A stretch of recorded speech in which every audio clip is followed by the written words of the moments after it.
Oh my God, Phil Rosenthal, what an honor. I'm so excited to get into your cookbook, your shows. Everyone Loves Raymond, and how I feel like you're just continuing that thread of your cookbook and your other show where it's like it's an extension of family and life.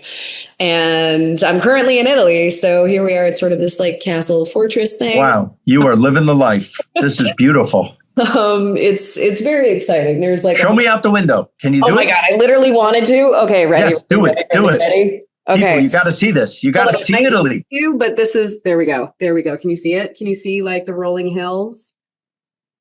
Oh no. Gorgeous. Okay. Oh my God. Now you froze. Yeah. No, yeah. not the Wi-Fi doesn't go outside. I can't go outside. Okay. Well, we tried. We tried. I can maybe see. Yeah, it forces you to enjoy the view, right? Yes. When the Wi-Fi goes out. Yes. But aren't you lucky? I think anybody who gets to travel to Italy in their lifetime is the luckiest person. Yeah. Have you traveled to Italy? Or anywhere. Yeah, that's true. I've been many, many times. So you told me you're near Siena? I am near Siena. Yeah. Okay. So will you be going into town then yes. at least once more? Okay. Yes, several times. Can I give you a tip? Absolutely. Yes. There's a bakery called Nanini. Nanine. Okay. Nanini.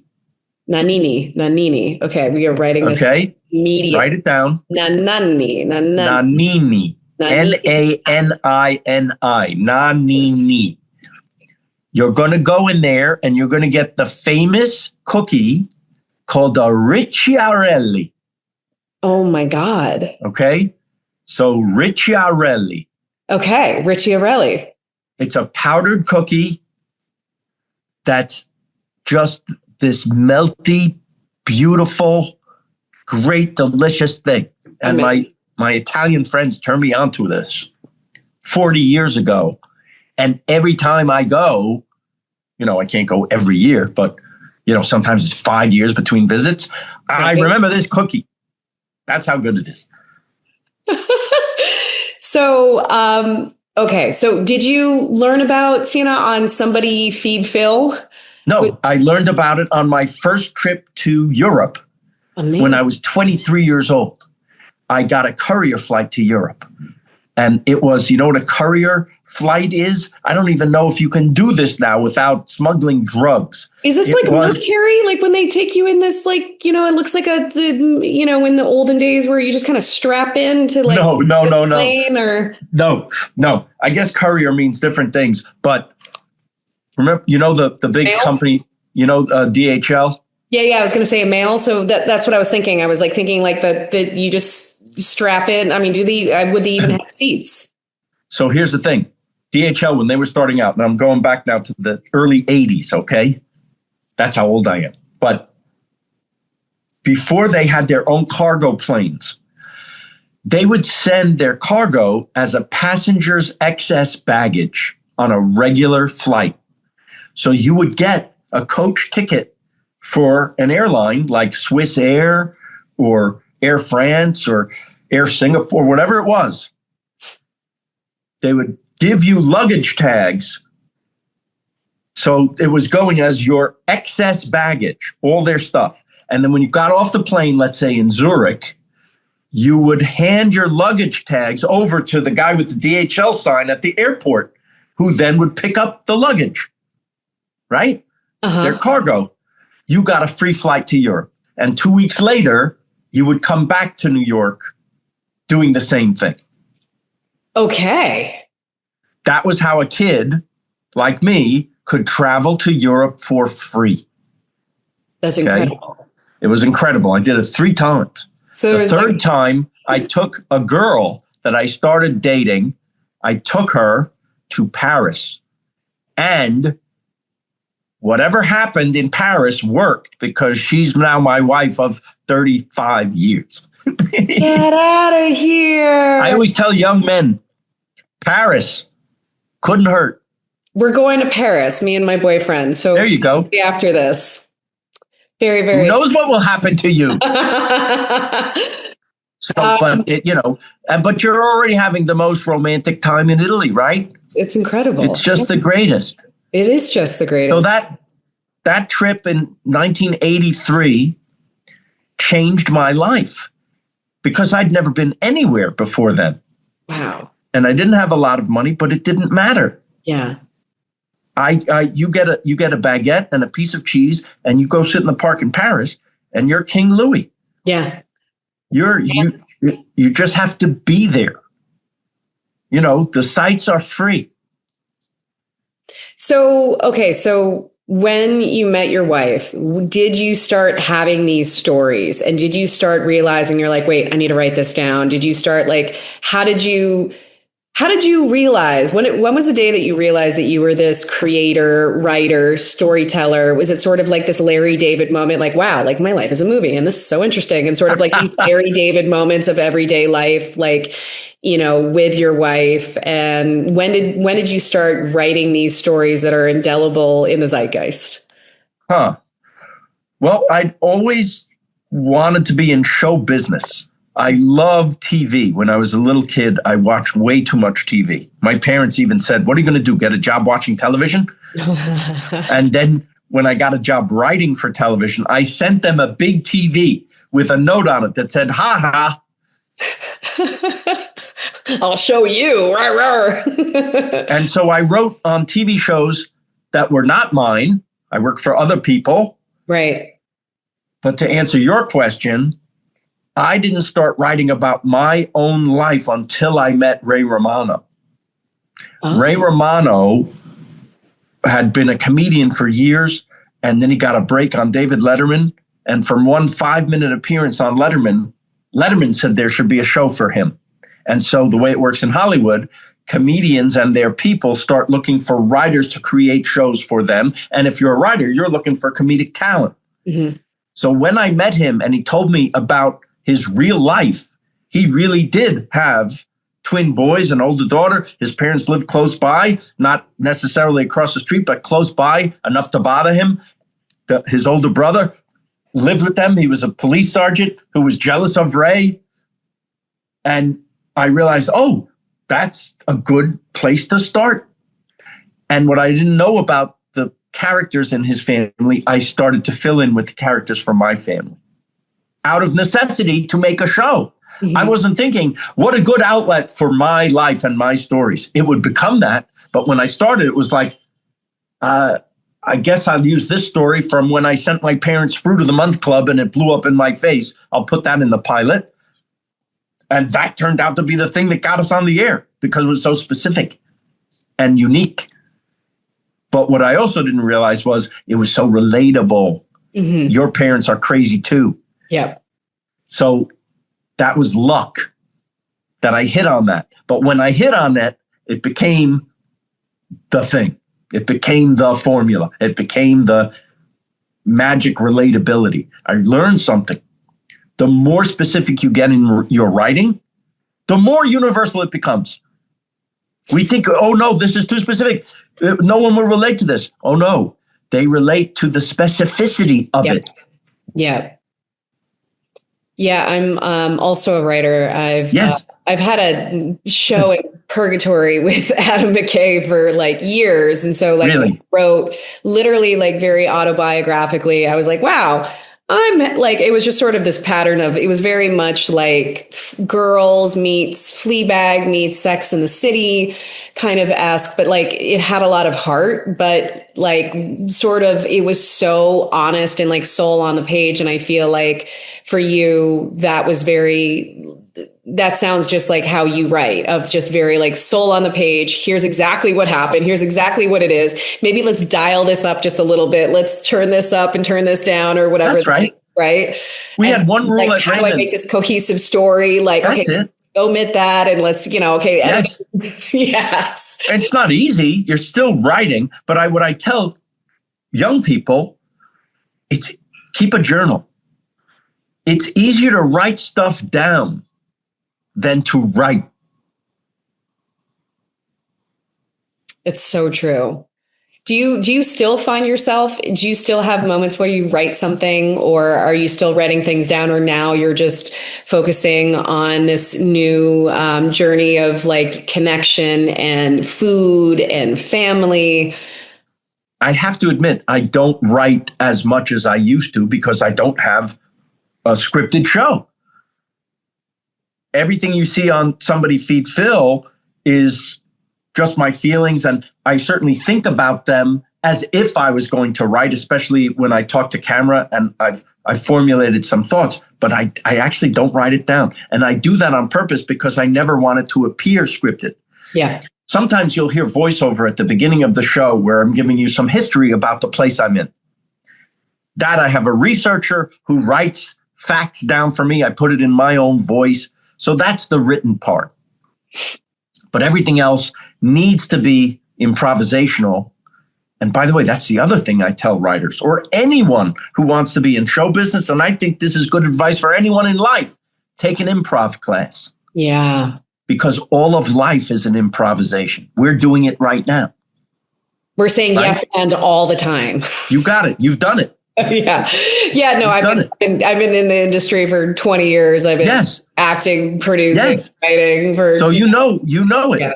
Yes, and tell the people what yes and means.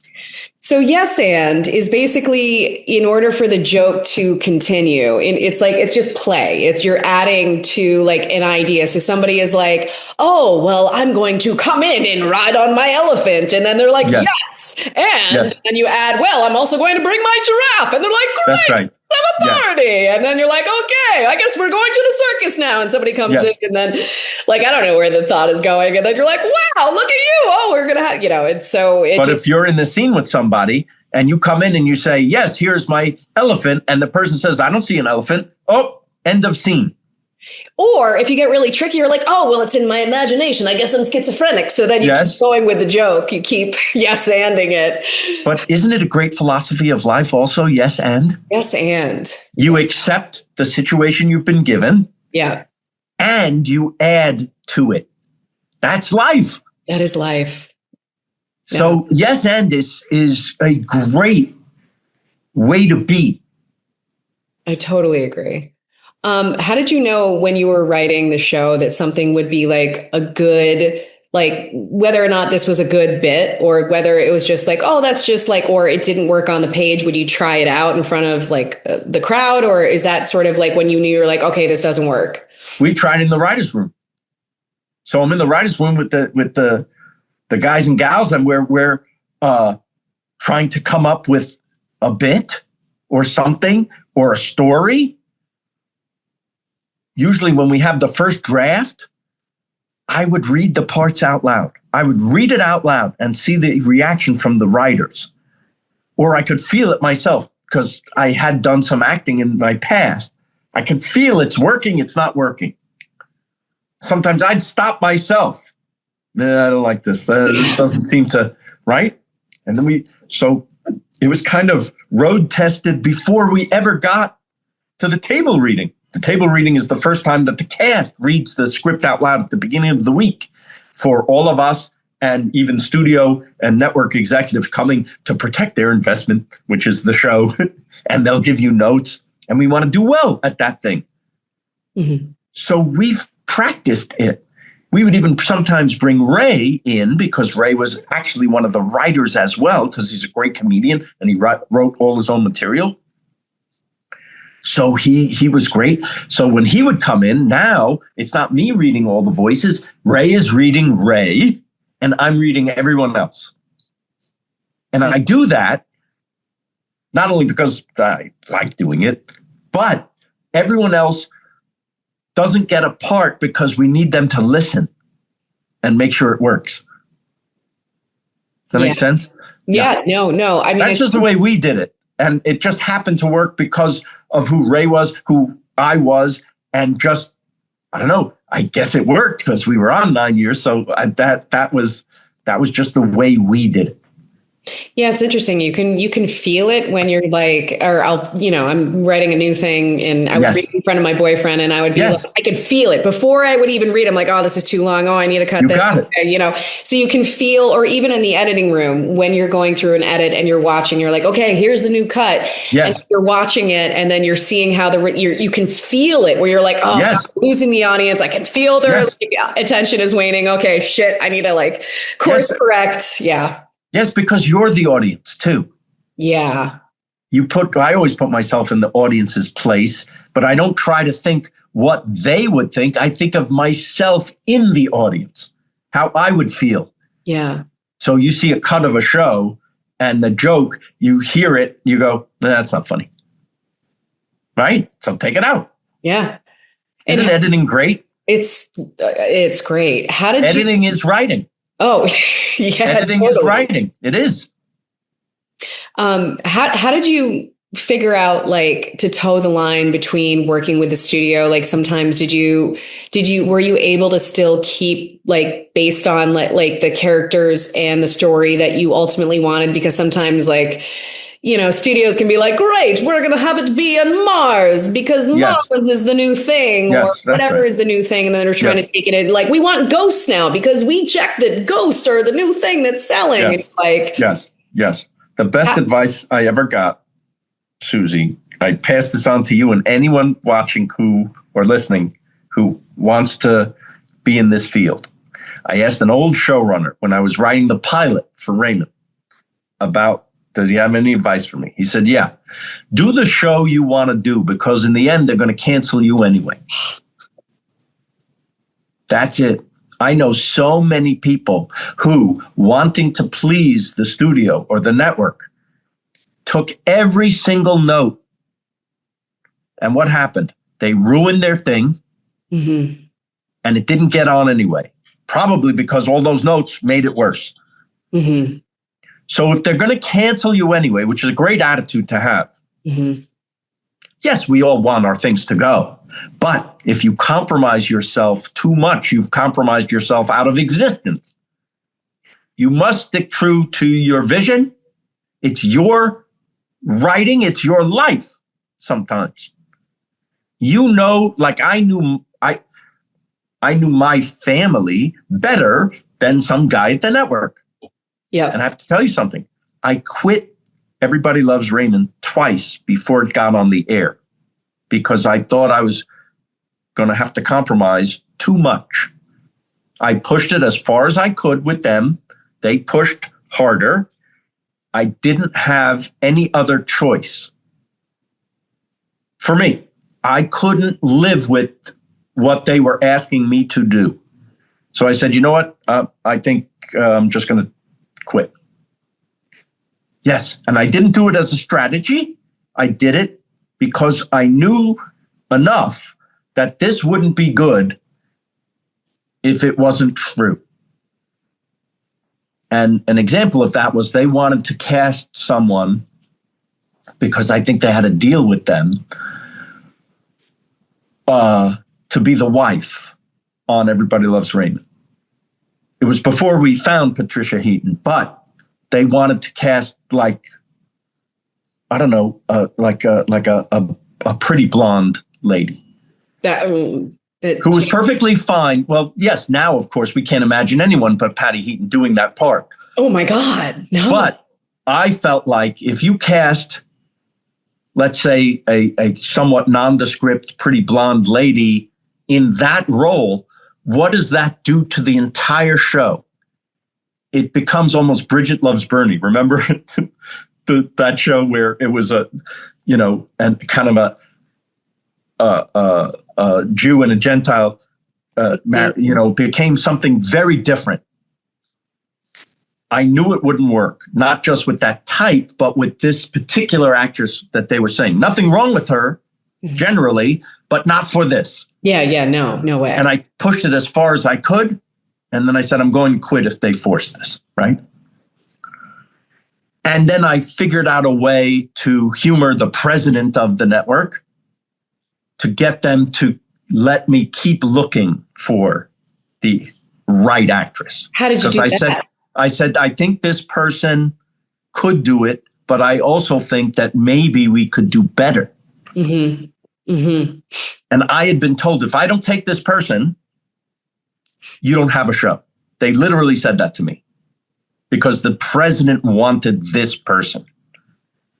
And I said, well, I'm going to quit. But then when push came to shove, when I got to speak to the president directly, I said that line. And he said, well, it's just an idea. So many things come into play, like the politics of the network, where some guy under the president thinks I'm going to get what the president wants. I'll get a promotion. Instead, that guy's fired 6 weeks later. Anyway, so the whole point is to go with your heart, go with your gut in these matters. And then the second time I quit was the show got picked up after we did the pilot. They said, congratulations, you've been picked up. My agent called me. I said, oh, how wonderful. He said, they just want to know who's going to run the show. I said, what do you mean? They said, who's going to run I said, well, I assume me. And he said, well, you've never run a show before. I said, okay, but I did the pilot. It was good enough to get picked up to series. Right. So I'll do more like that. And he said, this is now a multi-million-dollar operation. They're not going to trust you, some kid, to run a show. I said, well, then I quit. And he said, don't get so excited. Why are you always quitting? I said, because if I don't run my show, it's not going to be the show. Yeah. I have my life and my stories are in here. And he said, all right, let me see what I can do. And he calls me back and he says, good news. They're going to let you co-run the show with a guy who's had experience before. And I said, oh, if you put it that way, I quit. And he said, why? I said, because I know how this works. The guy who's had experience is now the boss. Mm-hmm. And it's now his show. And you're just humoring me by saying I'm co-running the show. So I quit, tell him I quit, don't call me anymore. And I hung up the phone. And my wife said, why are you sad? And I said, because I think they're going to do my show now without me. Without me. And I waited 3 days. I lived in a world for 3 days where they were doing my show without me. But on the third day, I got a call from my agent. They're going to let you run the show. I said, what? Why? They said, because they liked the way you handled the thing with the actress. The first time you quit. Wow. They liked it. It showed, I don't know. Hey, the guy got integrity. balls. maybe this guy knows something that we don't. Maybe it is his vision. Maybe we go with that. Yeah. I earned their respect without trying to. I wasn't playing. I was seriously quitting both times because it needed to be. Not every show. I wouldn't do this on every show, but this was my show, right? I had what I didn't know about Ray's family. I was filling in the characters and stories from my family. So I'll never get this chance again, maybe, to write so personally. Yeah. So this meant something to me. And I think somehow they got that. And let me do it. That's incredible. Do you think there's still room for that? Because I know it's like kind of like Rocky, So Rocky, he like wrote, he's like, I couldn't get cast. And I feel like that's what I was doing for myself. I was like, okay, I was on a Marvel show. I was like basically a series regular. I didn't really get paid very much because I wanted to know, but like, and then there was like a bunch of other stuff that I've done. I'm like, oh, working with Will Smith and King Richard and like all this other stuff. But then you're trying to, create this vehicle and then you're like, okay, so we're going to cut you out of this. And then you're like, you want to be in it in the game. Right. So my sort of idea is like back like with Rocky, he wrote the script for himself so that he could star in. And finally, like, I think there was something about he had to sell his dog because like it was like a whole thing. And then he like bought back the dog as soon as he like was in Rocky. It was a whole story, but he couldn't but basically like he stuck. They didn't trust him because he didn't act before. They never saw him in anything. Right. He was only little parts before. So we're not going to trust this movie to some guy we never heard of, even if he was the writer, but he stuck to his guns. Stuck to his guns. And it became, at the time, the most successful return on investment. So in other words, it cost $1 million maybe to make that low budget movie, and it made $100 million. It's crazy. Because why? He stuck to his guns and his vision. But when I've sort of like applied that same model is sort of like, then you realize the story then ends, and then it's sort of It like, could. wah. So in a It lot of could. ways, it's like, it has to be the right recipe, the right, like, everything together all comes together where it's just the perfect storm. But I'm also wondering, I feel like the industry has changed so much because we're Yes. doing remakes of remakes of remakes. And Yes. it's like the Yes. studio, we're doing like, the show, the studio, they're making fun of like doing a show about Kool-Aid, because Yep. he wants to make the You got it. Scorsese That's film, right. but That's right. it's That's right. so do you think, like, I know there's always these stories. It's like you have Fleabag, she put her, show on like a Yeah. one woman show, and then like people talked about it and then became a show. Yes. So there's always these like small pockets where people can kind of break through, but do you think it's much harder because the game has changed? Because Yes. like the content that's being released now, even though there's more content, but it's a very formulaic, like there's a lot of things. And then you have to have like I spoke to Seth Rogen. He had to have the deck stacked. He's like, we had to have the showrunner. We had to have like all these actors and everyone, like, all these, we had to have, this and that and that, like literally every single person and the showrunner, like attached, like the whole 9 yards. And it like, it's like Adam McKay. Like I have Adam McKay attached, and now it's like, but it's still like it used to be like, okay, we have a show. And then now it's like you have to have the whole deck completely stacked. So how much do you think this still applies, and how much has the game changed? Like walk us through what's happening to Hollywood right now. Cause a lot of people are feeling like, oh, what do we do? Cause we're in a weird like position in Hollywood, right? Like it's changed so much. It's always been hard, and now it's harder because of what you're saying. But years ago, I was out to lunch with two legends of comedy, Norman Lear and Larry Gelbart, who I created sat next Mad. to Norman on a plane and we became friends. It was amazing. He's amazing. He was one of my close friends. He was part of the family. I mean, he was not just my idol, but the nicest, sweetest guy ever. So I'm out to lunch with him and Larry Gelbart, who created MASH, and they wrote Tootsie and all these great movies. And they're asking me, this is 25 years ago, what's it like to pitch a story now in Hollywood? And I start to talk, and Larry interrupts me and turns to Norman and says, we're dying just in time. On point. Which is That's incredible. sometimes how I feel, not just about the business, but life in general. Yeah. Yeah. And so, yes, it is harder. However, there are also opportunities that we didn't have. Mm-hmm. Like we're all born with the studio in our pocket. It's incredible. So if you really care about something and want to make it, and make a kind of long-term goal, instead of a short-term goal, which might be what's wrong with the world right now. Everybody is short-term goal oriented, meaning just get it now. Don't think about later. Well, guess what? If you don't think about later, there is no later. Yeah.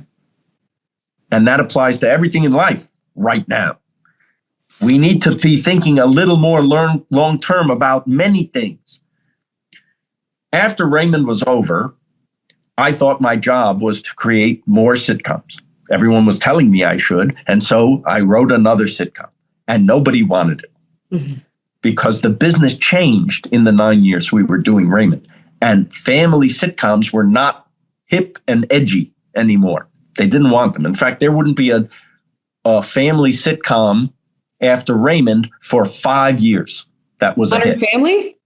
That's it.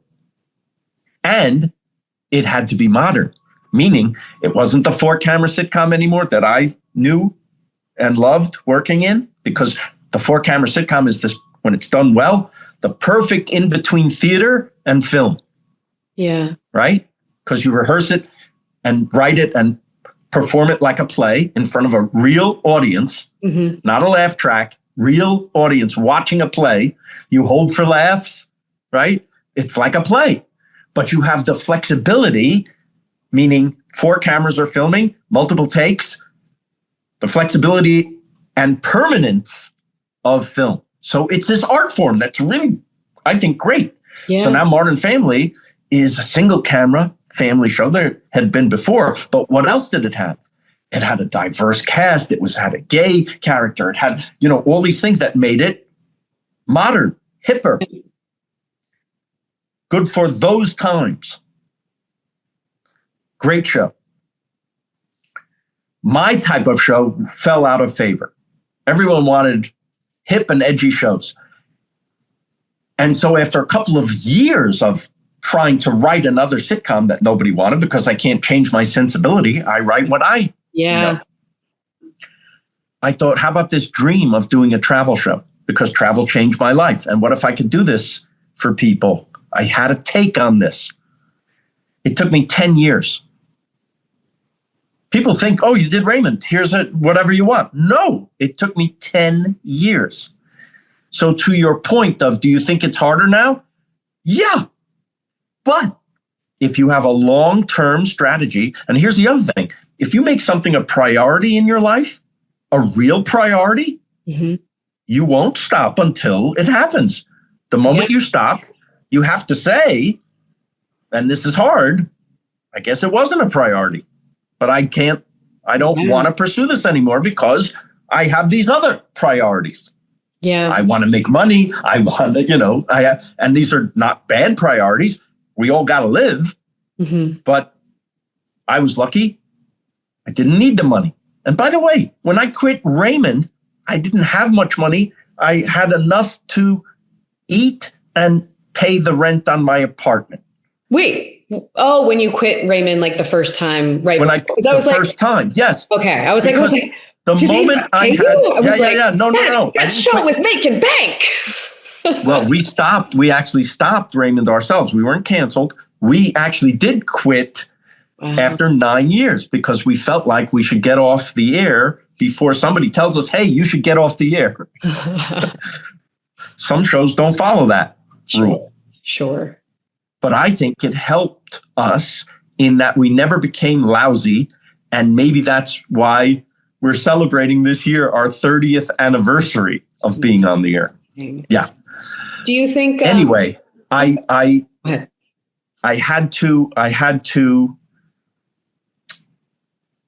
never did anything for money once I could feed myself and pay the rent. That's why I was able to quit Raymond early on, because I wasn't thinking about the money. I figured I'd work again somewhere, but don't compromise so much that it ruins this thing. Save this thing for yourself later, maybe. Right? Yeah. Do you think you would ever come back of doing so Roseanne was resurrected for a brief amount of time, and that was sort of, it became popular. Yes. Like that became the number one big mega show that people were like, yes, we want the family comedy again. Do you think that there's because of the world, what I've noticed and what I've seen is the rom-coms back, because the world is in such a strange place of we're on the brink of war. Things are either the House of Dynamite where it's impending doom, or it's the rom-com where people just want to feel good and be that's right. We want to recover from all these things that we keep, every 5 years keeps happening. So do you think that I feel like there's people are yearning for connection and family to remember, what we used to, love about television, and it's a reflection of ourselves and society. Yes, but they seem to be few and far between. I don't know what the answer is, other than I want to believe that everything is cyclical and it comes back around. And the truth is, you think the rom-com is dead until Nobody Likes This comes along and makes and is a giant hit. And then they say, hey, the hit is over there. Let's start imitating that now. So everything is cyclical. Yeah, that's so true. So I think it'll come back. It hasn't yet for me. I even tried a couple of years ago. A major streaming company came to me. We want a sitcom from you. Whatever you want to do, we're going to do. I said, I'm very happy with Somebody Feed Phil. To me, that's my full expression, not only of my sensibility, but of who I am and what message I want to give to the world, a message of peace and love and hope and joy. And they said, yeah, but the sitcom, we're in the sitcom business again. We want. So they took an idea. They bought it immediately. I started writing it with another friend of mine from Raymond, actually. They love it. They love it. They love it. By the time we handed in the script, they were out of the sitcom business because the couple of shows that they tried had been on and bombed already. And so they didn't want sitcoms anymore. So it didn't even matter how good or bad my show was. They just didn't want to be in that business anymore. Mm-hmm. I have a decent stack of scripts ready to go of shows, but the business changed. Mm-hmm. And always will change. Yeah, that's true. But if you love your idea enough, you can make it yourself and put it out there, put it on YouTube. Yeah. If Netflix cancels Somebody Feed Phil, I will do it somehow, somewhere, even if it is on YouTube. No shame in that. Were you inspired by Anthony Bourdain? Was that sort of... Here's how I pitched the show to PBS, which is the first place we did this iteration of the show. This is actually the line that sold the show. I said, I'm exactly like Anthony Bourdain if he was afraid of everything.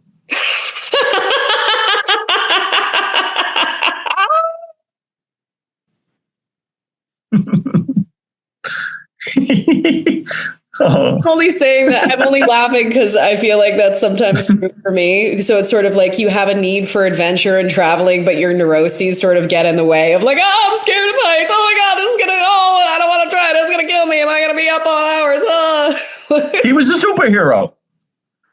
I'm not that. I would watch him and go, he's amazing. I'm never doing that. So I thought, what if there was a show for people like me who just getting off the couch is a step out of their comfort zone? Yeah, but you're going to different countries. Now I am, yeah. But there were things, I was nervous. You can see like those first 6 episodes were on PBS. It was called I'll Have What Phil's Having. That was the first iteration of the show. I mean, and Rob Reiner, yes. Those 6 episodes are now on YouTube for free. You can see them. And you can see I go to Tokyo. I've never been to Japan. I've never been to Tokyo. You've been to Tokyo? I have. Yeah, it's incredible. When you get there, it's like being in a pinball machine. You can't believe how, yes. You're in a different world. You're like, how does this world exist? You're like, how is this? It's so different than anything you've ever experienced. If you've lived in America your entire life, you're like, wait, what? Like, it's you start understanding Lost in Translation, where he just wanted to stay in his hotel the whole time, right? Because it's crazy out there. Yes. But what happened the first time you went into a shop or a restaurant? You went, oh, this is beautiful. So the lesson hit me immediately. We can't control the outside, but what we can control, we make perfect and beautiful. That's very much Japan. Yeah.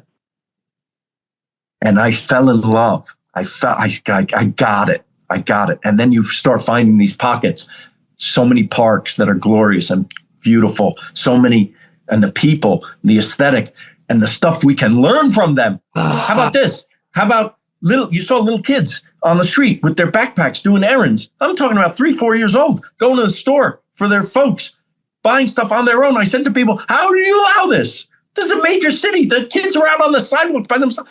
You know what they said? The community cares for the children. The community cares for the children. What? Maybe that's an idea that we could import. We don't have all the answers here, right? No. What if the community cared for the children? What? Novel idea, yes? That's incredible. So So wait, what were the things that you were scared of when you would be in those, like what kind of Yeah. things? Like The so stuff I'm not used to. The fear of being uncomfortable. The fear of being the fear of the unknown. That's all. The fear of the unknown, our biggest fear. Not going in there. It's dark. Yeah, we don't know what's in there. The fear of the unknown. So I found out that that's a legit fear until you do it. Mhm. And then it's known. So it takes a tiny bit of courage to step out of your comfort zone. For some people, that just means going outside. Right? So if I can convince you, look, if this putz can go outside, maybe you can too, which is the difference between Anthony Bourdain and me. He's taking it this far. I'm taking it this far. I want to travel, but I would like a hotel with a bed with a pillow. And the world is pretty amenable. Most of the places I'm going have a hotel with a bed and a pillow. By the way, you're not a And pup. even if I'm trying strange foods that we think are strange to us Americans, it won't kill me. I've eaten a bug. It didn't kill me. Did I want to do it? No. In Tokyo, the chef, I'm sitting at a counter and the chef is passing us delicious sushi, beautiful fish, gorgeous creations, very, very creative. And there's a person with me who's been there before. She's kind of showing me the ropes. And now comes a salad. And the salad has a bunch of ants on it. And the first thing I think is, oh, this restaurant has a problem. I think we should call the exterminator. And she says, oh, those are fantastic. I said, what do you mean? She said, they taste like lemon. What? Yeah, the chef says, these ants taste like lemon. And I said, you know, if it's lemon flavor we're going after, could I have some lemon? And she, my partner in this scene, takes an ant off my plate and pops it in her mouth. And I'm like, what? She goes, delicious. And then I think, and I go, hey, you wanted a food show. Here it goes. I have to man up, right? So I take this ant, and it was not a little ant. It was like a carpenter ant, like that big. And it took all the courage I could muster to put this thing in my mouth. And then I bit down and it crunched. And I thought I was going to pass out. But you know what, Susie? It was as if someone put a lemon drop on my tongue. Swear to God. Delicious, like a lemon drop. That's wild. And so now all the questions to the chef. You baste them in lemon? Is that why they taste like, well, what's the deal? He goes, no, these particular ants from this particular part of the forest, from this particular part of Japan, these taste like lemon. And I said, who the hell found this out? How many ants did this poor schlep have to eat before he found the lemon ant? It's hilarious. That's my whole thing. You don't know what's out there. People, if you don't travel, you literally don't know what you're missing. Would you have traded this trip that you're on right now for anything? Isn't this what life is all about? Isn't this? I realized that 23, I had hardly a dime to my name, but I realized right then and there, oh, this is what your money's for. This is not for dumb crap that you don't need, but these life-changing experiences. There's no more mind-expanding thing we can do in life or more pleasurable thing we can do in life than travel and see the world. Yeah. Yeah, I think it's just growing and expanding. And so it's like you're either, I think Tony Robbins, but it's also was in like Shawshank, where it's like you get busy living or you get busy dying. So it's just sort of like we're either growing or we're like dying. So, I mean, I guess there's always this metaphorical death so that we continue to let go of the parts that no longer serve us, but then you're becoming this new version all the time. So wait, one of the quotes that you said that I wanted to ask you. So the truth is the funniest thing. So tell me about that, because I mean, I believe that it's like comedy is like it's like tragedy and truth, but like plus time kind of thing. So how would you? That's very true in my case. I thought when I was starting out with Raymond, let's say, I didn't know that my life was fodder for anything. You just, I was, a normal guy. Why would my stories be of interest to anyone else?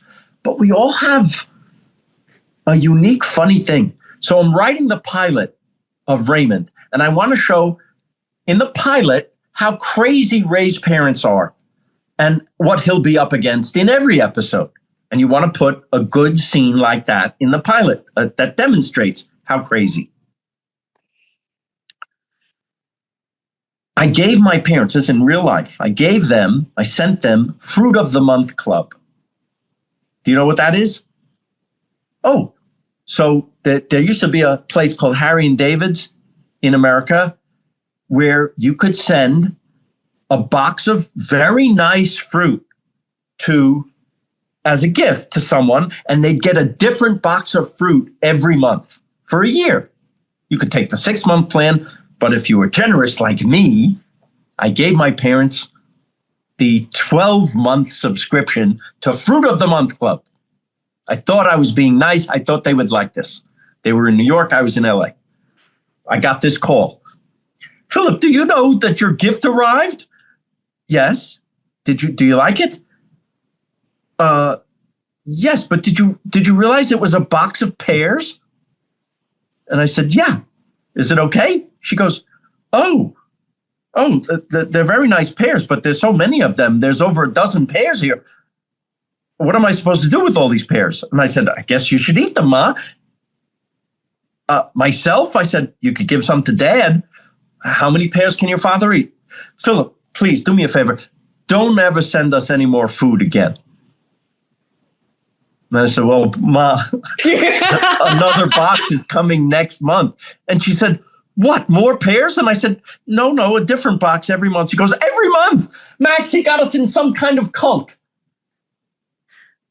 What am I going to do with all this fruit? I said, eat it, share it with your friends. She goes, which friends? I said, I don't know, Lee and Stan. She goes, Lee and Stan buy their own fruit. Why did you do this to me? I said, I'm sorry. She goes, I can't talk anymore. There's too much fruit in the house. I put that verbatim in the pilot. They tell me that scene is what got us picked up to series because it's unique. You haven't seen that before. And I owe my parents everything for being crazy. That's amazing. And even though this didn't happen to you, you didn't even know what Fruit of the Month Club is. You inherently relate to that because there's something in your life, either your friends or your parents. I didn't realize this was a universal truth. So many people have told me, not only Fruit of the Month Club that happened to them, but you can't give a gift to your parents for some reason without it blowing up in your face. I don't need this. Why'd you do this? My life is ruined now. What am I supposed to do with this? What a waste of money. What are you doing? We've taught you nothing. I've literally done that with some of my best friends, like thinking that I was helping better their life because they're like, oh, I just don't want to clean. And then I get them a Roomba and then it's driving the animals crazy. And then she has to return it. It's a whole big thing. And she's like, I fucking hate you. I was like, I was trying to make your life better. You don't have a maid. And it was just easy. And she's like, oh my God, it's knocking over everything. The animals want to eat it. Like they don't even know what to do with it. Like, and literally, so then the amount of times that it's like, I feel like I'm trying to make my friend's life better. It's making it worse somehow. So we relate, right? Relatable. So we get it. Totally relatable. Yes. And because the show ran for a long time and my parents were alive, this kept happening. So I said, thank you. I hate you because you're insane, but thanks for writing for the TV show. Phil, I'm getting a note that you have to jump, but I'm sorry. Real quick, but your cookbook that is out right now, which I was like looking, everything looks incredible, and I can't wait to actually like. You know why it's incredible? You know why it's incredible? Because they're not my recipes. They're a collection of the best recipes on the planet from the greatest chefs that we've had on the show and my friends and family who have at least one recipe that's amazing. Do you cook? Yeah, I do. We cook all the great. time, so I'm going to be using this. Yeah, with my boyfriend. Well, maybe you'll be in the next book. Hell yeah. Susie, I love talking to you. I love talking to you. Are we friends now? Do you have we're totally friends. Let's be friends. Will we go out to eat? I would love that. Here, I'm going to send my email to your publicist. Cool. Wait. Are you based in LA? Are you based in Siena now? Yeah, well, that too. New York. So, but I lived in LA for 15 years, and I'm probably going to be there during like in a month or two. So I will be out there. So I would love to connect, and I would love to stay in touch and take you out to dinner. That would be great. I'm going to take you to our new diner. Yes. Okay. Phil, thank you so much. This is such a joy and such an honor. Thank you so much. Thank you, dear. Thank you. Thank you. Have fun in Italy.